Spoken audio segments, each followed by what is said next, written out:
An explosion so massive it was heard 375 miles away. And then, a blizzard buried the survivors alive. December 6, 1917.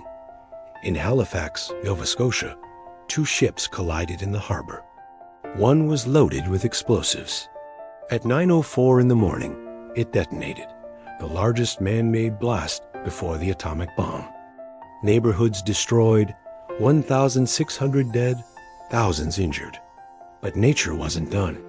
The very next day, a massive snowstorm swept in, dumping 16 inches of snow over the wreckage. Rescue efforts slowed. Survivors froze, bodies vanished.